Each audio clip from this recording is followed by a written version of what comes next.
26 de março de 2025, quarta-feira da terceira semana do tempo da Quaresma. Em nome do Pai, e do Filho, e do Espírito Santo. Amém. Meus queridos filhos e filhas, muito bom dia! Vos saúdo com a paz de Jesus. Quartou, louvado seja Deus, muito obrigado pela sua presença, louvado seja Deus pela sua vida, sua família, obrigado por fazer-se presente nesta manhã, unido a mim, para meditarmos juntos a palavra de Deus, começarmos o nosso dia debaixo da mão poderosa de Deus, consagrarmos o nosso dia. E é sempre assim, né, minha gente? Quem ouve a palavra de Deus está em comunhão com o próprio Deus, né?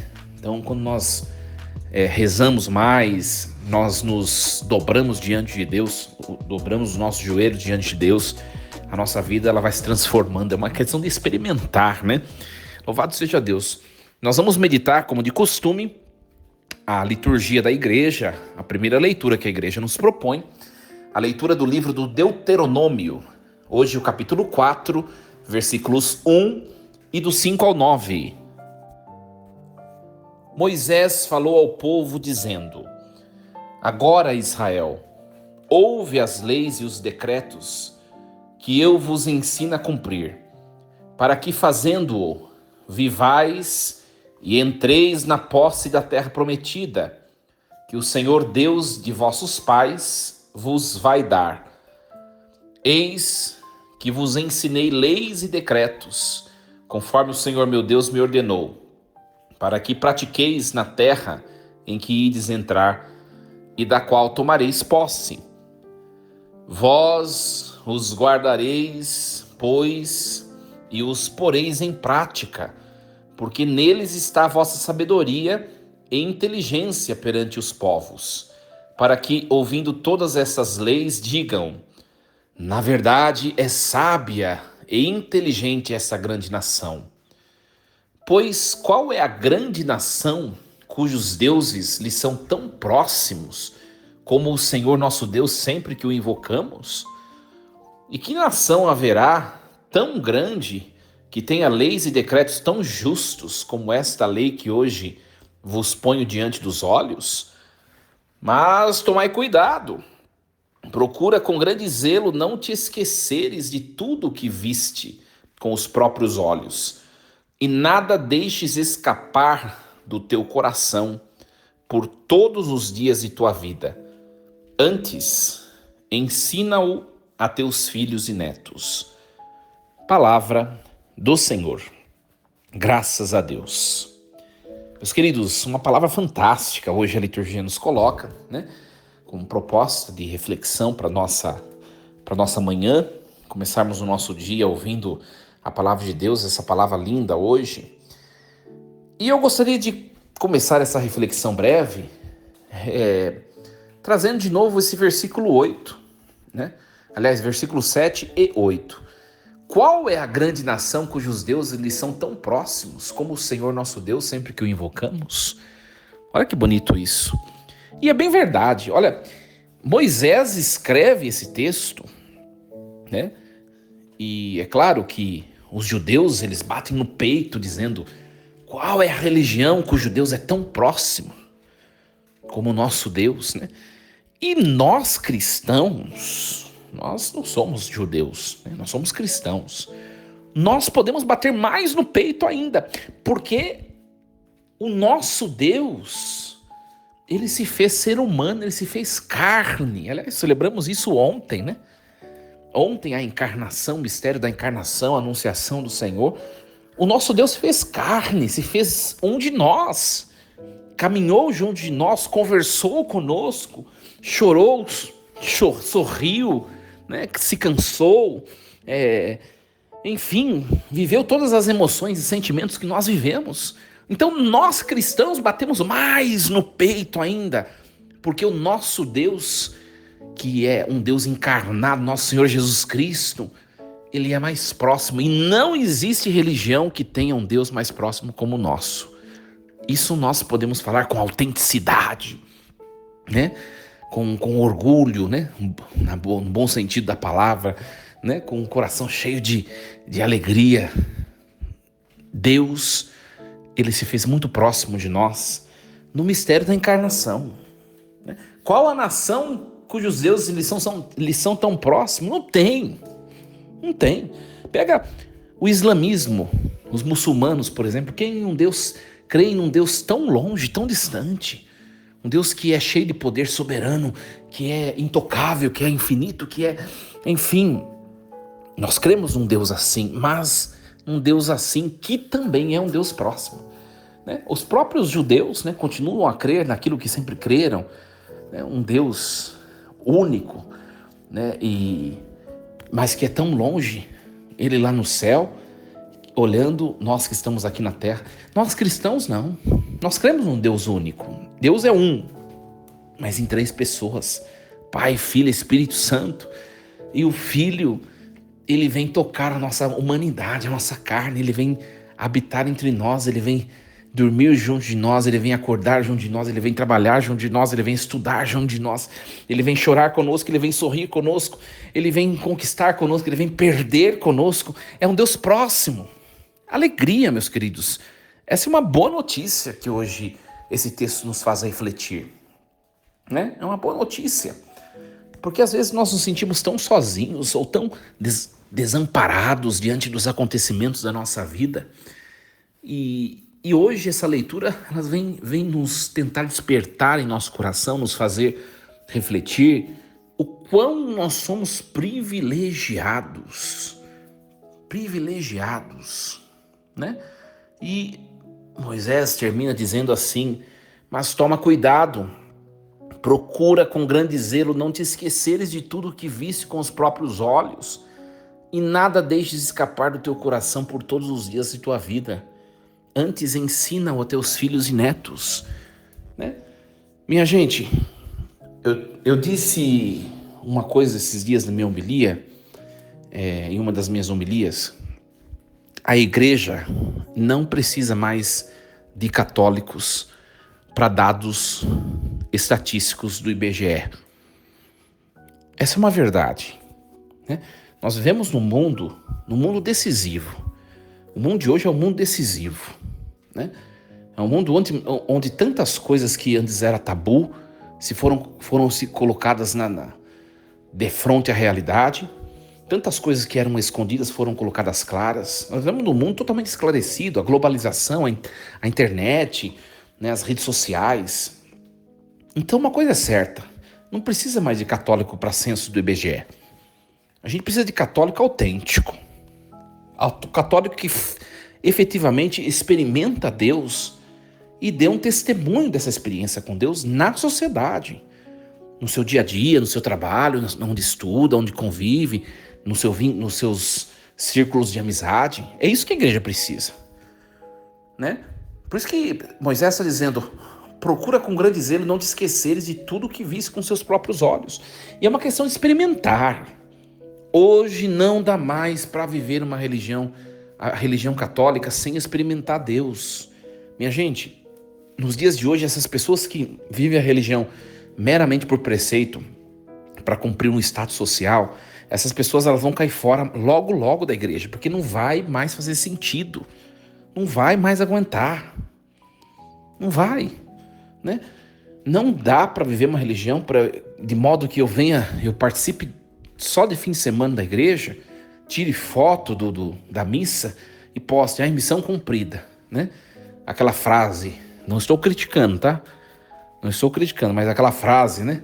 Domingo sem missa, né? Semana sem bênção. Tem gente que posta essa frase, né? Não estou criticando, não. E é verdade, né? Mas tem gente que vai na missa de fim de semana só para isso. Não vai muito longe. Hoje em dia não vai muito longe.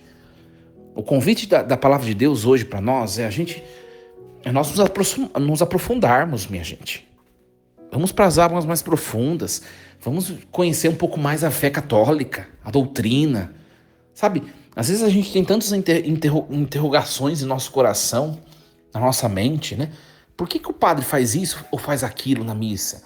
Por que a igreja pensa isso e não pensa aquilo? O que significa isso, significa aquilo? A gente não pode viver essa fé imatura mais. A gente tem que viver a fé do conhecimento das coisas de Deus. Vai lá, vai buscar, vai procurar, tudo tem explicação, não tem nada que não tenha explicação. Por que isso? Por que aquilo? E olha, quanto mais a gente vai conhecendo as coisas de Deus, por mais superficiais que sejam, mais a gente vai se apaixonando por Jesus. Né? Quanto mais a gente vai conhecendo a igreja, mais a gente se apaixona pelo Senhor da igreja, que é Jesus Cristo. E esse é o grande convite. Né? Aqui começou o texto falando de leis. Né? Israel, ouve as leis e os decretos que eu vos ensino a cumprir, para que fazendo-o vivais e entreis na posse da terra prometida. Aqui Moisés está falando, povo, escuta as leis que eu vos entreguei. Ou seja, conheça, tem um porquê, tem um sentido, tem uma razão de ser. É essa a questão. E viver a fé autenticamente, minha gente, não é mais, como eu acabei de falar, ficar tirando foto para fazer selfie, para mostrar que tem religião.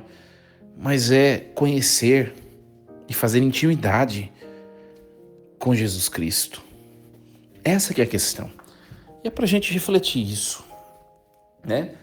Ora, minha gente, nós temos os nossos trabalhos, nós temos os nossos empreendimentos, os nossos sonhos, nós corremos para lá, corremos para cá e corremos atrás das coisas que para nós são importantes, a vida familiar, os desafios da vida familiar, e enfermidades e situações para resolver e tantas coisas. Não é verdade que a nossa vida é corre para lá, corre para cá. É verdade, não tem problema isso. Tem que enfrentar a vida. Nós estamos aqui nesse mundo, Deus nos colocou aqui para vivermos aqui, enfrentarmos os desafios daqui, sim, mas não esquecer os bens transcendentes, não esquecer que nós somos criados por alto, né? Não esquecer. Aí está o segredo. Mas, padre, se eu concentro as minhas energias, se eu concentro todas as minhas forças nas coisas daqui, eu acabo dividindo com as coisas do alto. Se eu concentro todas as minhas forças nas coisas do alto, nas coisas de Deus, eu acabo não correndo atrás das coisas desse mundo e não é também certo, porque eu preciso correr atrás das coisas da vida, né? Eu não consigo, tem gente que fala que eu não consigo viver essas duas coisas de maneira ponderada. Pois é, esse é o desafio da vida. Esse é o desafio, minha gente. É o grande desafio. E eu vou dizer a vocês uma coisa, e com isso eu termino a reflexão de hoje. Eu já encontrei, ao longo desses poucos anos de sacerdote, de vida sacerdotal, eu já encontrei algumas pessoas que têm muito dinheiro e que dão um grande testemunho de vivência do Evangelho. É verdade, estou sendo bem sincero. Pessoas que amam a igreja de verdade, pessoas que amam a caridade, o se doar para o outro, e tem muito dinheiro. E corre atrás do seu sonho, dos seus projetos, de crescer, de empreender, de ir além. Ora, esse é o sentido, né? Esse é o sentido último de buscar. Esse é o sentido último, a razão da vida, né? De buscar uma razão para viver. O equilíbrio. O equilíbrio. Eu vou dizer uma coisa também a vocês. Eu já encontrei muita gente pobre ao longo desse pouco tempo que eu tenho de vida sacerdotal. Muita gente carente, né? Já convivi com gente que vive quase numa semi-miséria. Já convivi nesses poucos anos de padre. E pessoas que são totalmente, não somente carentes de bens materiais, de dinheiro, mas totalmente também carentes de Deus, né? Então, a gente vê os paradoxos. Ter dinheiro, empreender uma vida, construir uma vida sólida, né, nos nossos projetos desse mundo, isso é importante, sim, mas não pode nos tirar das coisas de Deus. E Moisés, ele vai apresentar as leis para que as leis possam levar o povo a viver esse equilíbrio. O objetivo da lei é exatamente essa. Se a lei não nos leva a ver o equilíbrio, né, entre as nossas buscas e projetos neste mundo e as coisas de Deus, a lei não serve para nada se ela nos leva a ver o equilíbrio, né? Então reflitamos um pouquinho a palavra de hoje e hoje nos sintamos privilegiados. Qual é a grande nação cujos deuses lhe são tão próximos? Não tem. Jesus é o Deus mais próximo daqueles que o procuram. Não tem.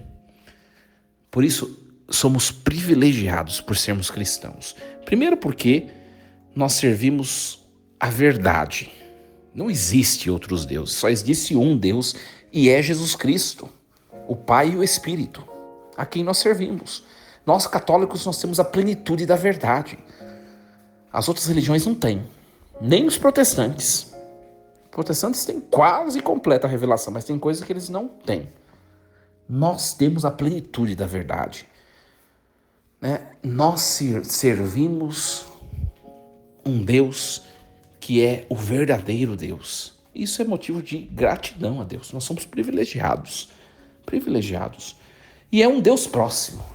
Longe porque é eterno, é infinito, mas próximo porque se tornou um de nós e nos levou junto dele. Alegria, queridos. Alegria. Desejo a vocês uma excelente quarta-feira, com muita paz, né? Com muito amor, e nos sintamos hoje privilegiados por sermos congregantes da verdadeira e única Igreja de Cristo, a Igreja Católica. Em nome do Pai, e do Filho, e do Espírito Santo. Amém. Força e coragem, e lembremos-nos sempre, Deus está no comando de tudo.